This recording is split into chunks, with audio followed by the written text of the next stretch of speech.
large overlapping field of the assessment what the problem is. But I and CEP, we have suggested a different set of solutions. But I think this could be really fruitful now, exchanging based on similar assessments of what the problem is, maybe a different perspective on what effective solutions could be.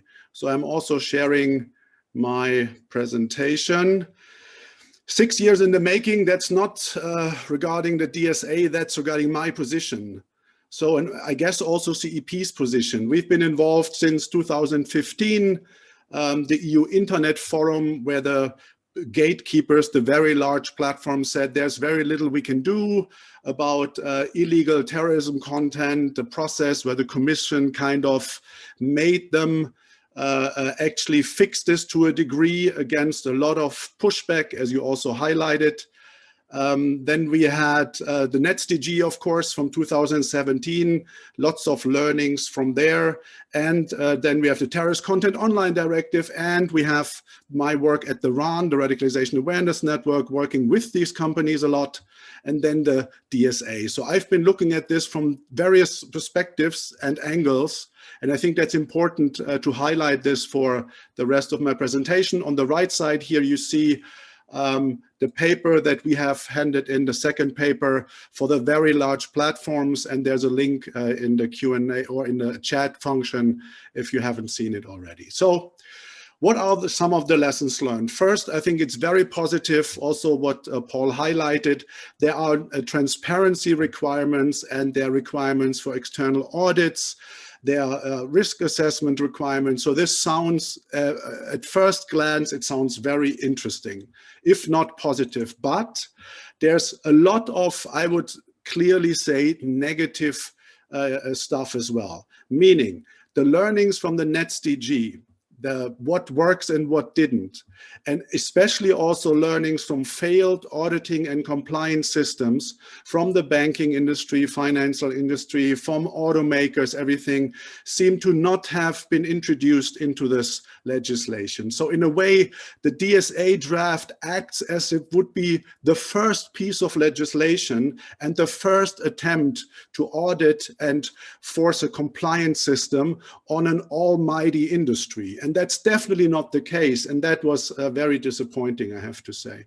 Basically, for the big companies, and that's the focus of my presentation here as well, it's business as usual. There's more transparency requirements, auditing requirements, but it is more a regulator's dream, forcing a long paperwork on companies. And for them, they can basically continue as they did. It's just the cost of doing business is being increased a little bit. But as Paul said, these are the most powerful companies in the world. So to them, I'm very skeptical that this will make any impact on them actually. But, and I found this very helpful, we're just at the beginning of this process, so please join in. If you think it's important to have a better internet, better social media and video sharing platforms than we have right now, please participate in some of the ways Paul mentioned, work with us, work with others.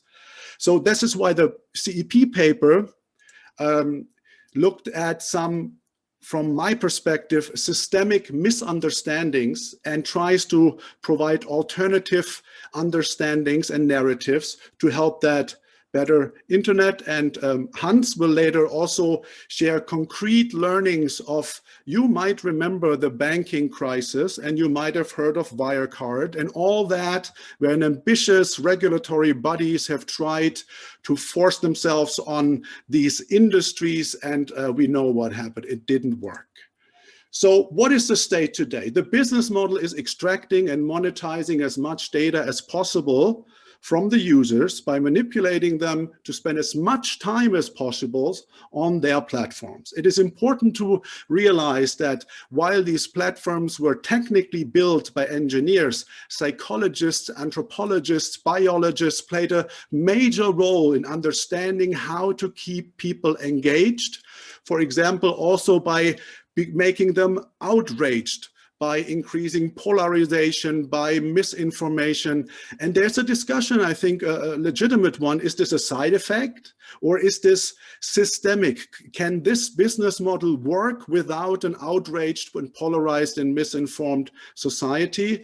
And unfortunately, it seems that it's not a bug, but that it is a feature. And it's not about bad intentions. You know, the fossil fuel industry, car makers or Exxon or whoever, they do not start in the morning thinking how to destroy the planet.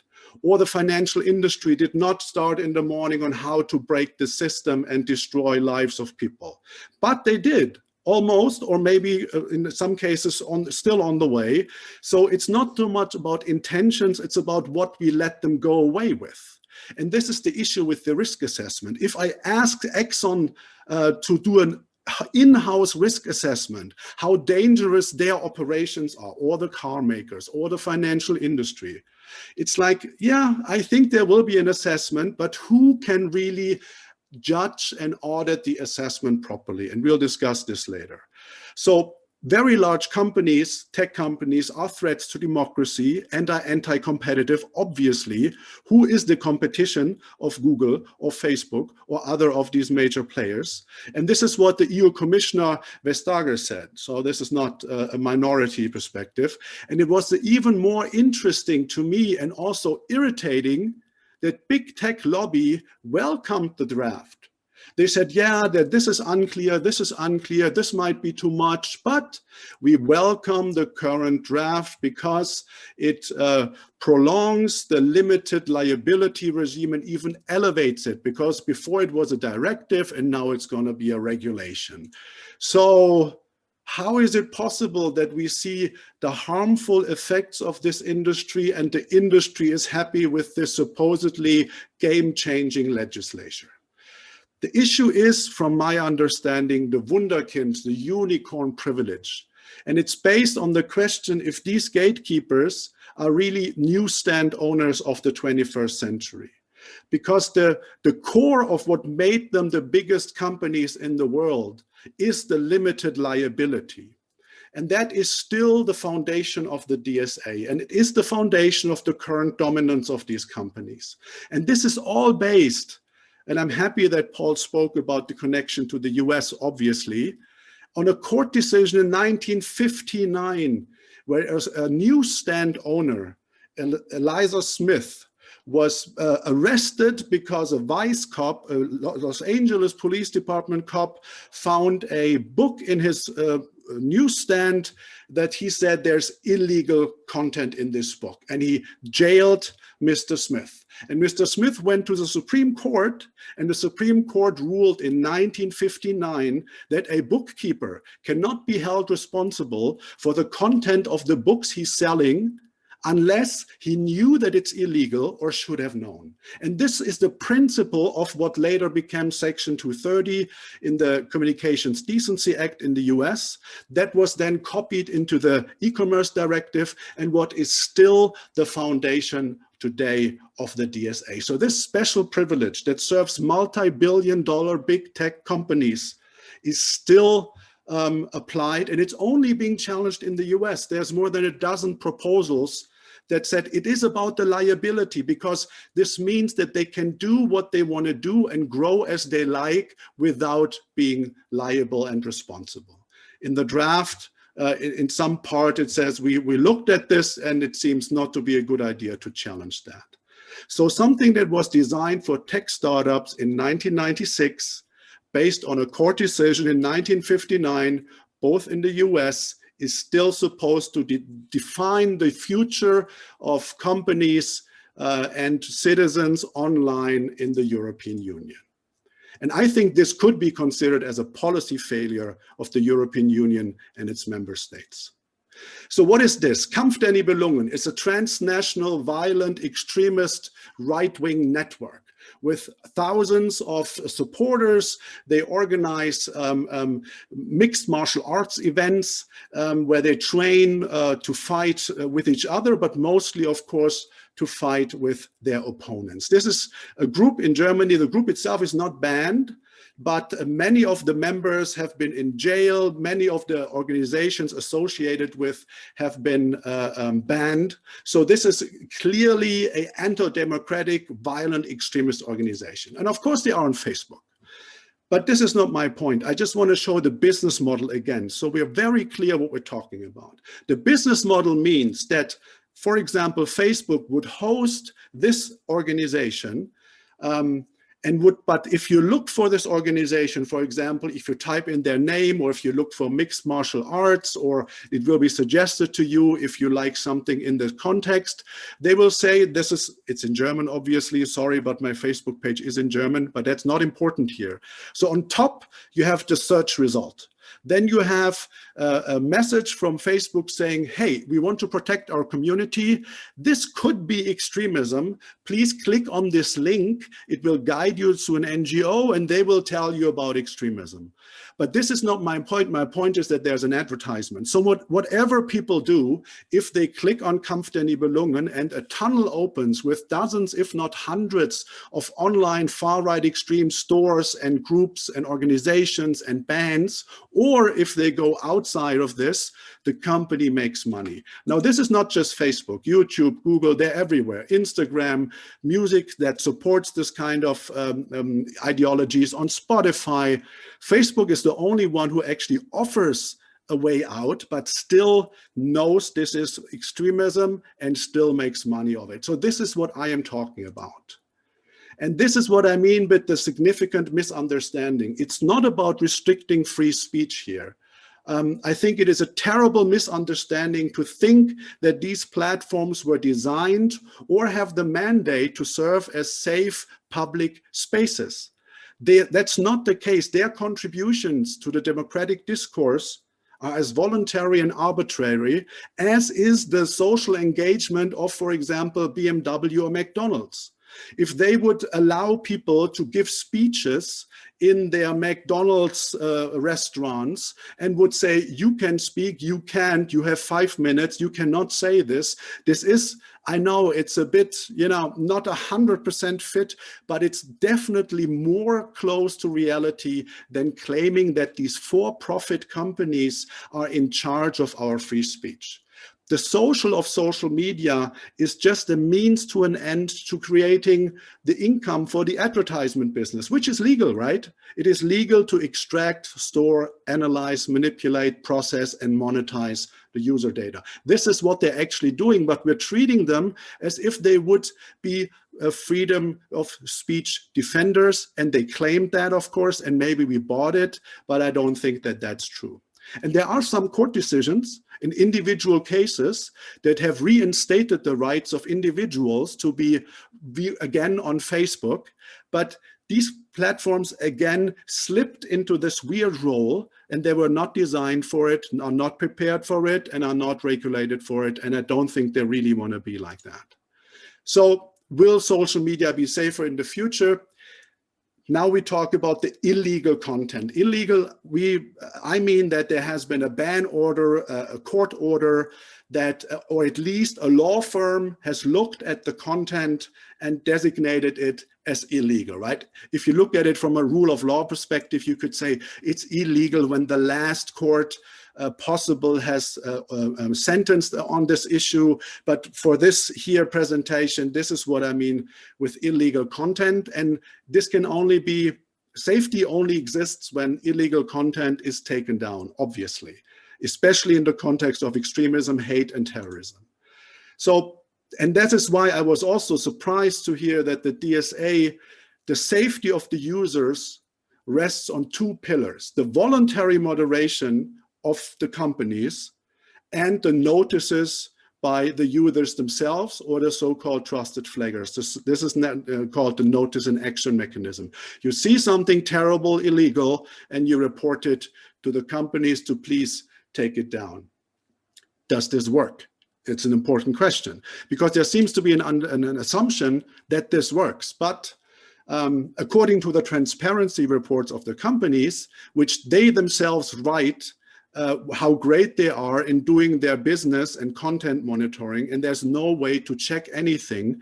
It's like making your homework and then grading it and then saying you did a great job, and nobody can look what you actually did with your homework. This is the transparency reports today. So they claim they're doing a great job and constantly improving.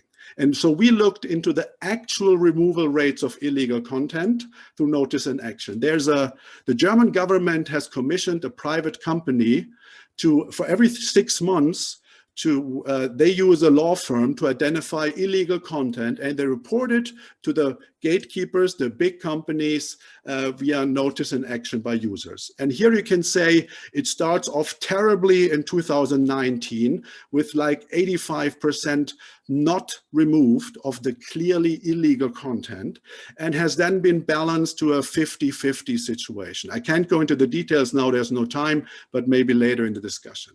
We have Jugendschutzbund.net, that's a German association mandated by the federal government, more of a CSO flavor, I would say. They do great work, and they also look regularly, and their report also shows that you see the orange part here, users, most illegal content reported by users has not been taken down, but by trusted flaggers. These are organizations that have an arrangement with the big platform. So here, at least this seems to make an impact. Here, this seems to work. Then we have INACH, that's a European network of mostly CSOs that also has a focus on hate speech. Their results in their January monitoring were again 50-50 of users' illegal complaints of illegal content were just taking down. And flaggers, it was even worse, trusted flaggers. So if the organization said who they are and that they have a mandate in doing this, it would actually go down the rate of takedown. So this is also an interesting result. And our own work, our own stress test that we did by reporting illegal content to the big platforms was also very enlightening. For example, YouTube did a terrible job at the day. They asked us for the files and what we did, and they gave it to their lawyers, and they said we were 100% correct. So the content was manifestly illegal, yet only they took down 35% of it. And there's one important point here with Facebook. With Facebook, I found the profile of the leader of an extremist organization that was banned in Germany because they recruited 140 people to the Islamic State and other jihadists in Syria. So I found the profile of the leader, and the profile was full with pictures of their recruiting endeavors, 400 pictures plus. So I just reported 2 of them to see what Facebook will do. And Facebook took down the 2 pictures I reported and said, yes, you're completely correct, this is illegal. But they let the other 398 up there because they only looked at the reported. So even if it seems to work, it does not really achieve the objective of taking down illegal content.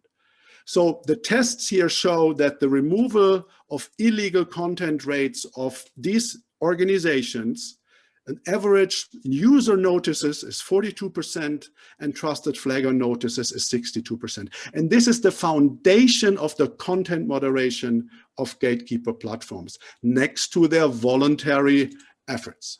Building on sand, that's why I would say is the appropriate headline here for this notice and action content moderation mechanism as the key component for the DSA. Lesson 1, it doesn't seem to work properly. There's lots of research and data that shows that. And even if it works properly, it seems that they only look in the individual reported file and not at the context. So 400 million internet users in the EU first need to be exposed to illegal and possibly harmful content and then notify the platforms about it. That's the safety and security concept of the European Commission at the moment. And of course, next to the voluntary actions. But at the end, the users will have to pay the price in any possible way for this concept. And as Paul mentioned, it is interesting that monitoring measures, upload filters, everything is being assessed on these platforms for the for-profit purposes. But and in an transparent manner. But here for the public interest and for user protection, using automated systems is like sacrilege. It's like the worst thing you can say in the public policy debate here. Please don't say the upload filter word, the proactive, no, it's about free speech. And I told you it is not about free speech. These are private companies that can moderate their content any way they please in the context of the bigger rule of law frame. The protection of free speech is against government censorship. It is not against private companies. So why are, this is my final slide, why are content moderation efforts of gatekeepers so bad? I think it's actually very simple why it's so bad. Because the current liability regime allows for proactive moderation. So as well as this Section 230 in the US, the historical one, the e-commerce directive and the DSA would allow for the companies to voluntarily moderate their content, and they would not be liable for the stuff they don't moderate. So this is called the Good Samaritan clause to it. It's a funny description because they are not just bystanders, but it's they police their own platform. But so the point is they could do more and it would remain the limited liability. So it's not that if we start moderating and we don't moderate some parts, we would be liable. This is not how the law is being interpreted by most lawyers. But none of the regulations provide any positive or negative incentives for companies to invest in effective content moderation. So why would you? From a business perspective, why should you allocate your best engineers, expensive engineers, rare engineers to build effective content moderation systems if the same engineers could instead grow the revenue side of your business model? I mean, it's not their job to save the Republic. Their job is to make as much money as possible for their shareholders. It is really a bit far out to expect them to put their best people on this task. And it is much less expensive for the companies to hire public policy managers who handle upset and concerned policymakers and civil society organizations who criticize them, the societal harm and all. It seems to be much less expensive to grow the public policy manager side of the business than to allocate the engineers to fix the problem. And how to build a safe internet, I don't have time for that because I'm over my time, but we can discuss this in the Q&A if you like. Thank you very much.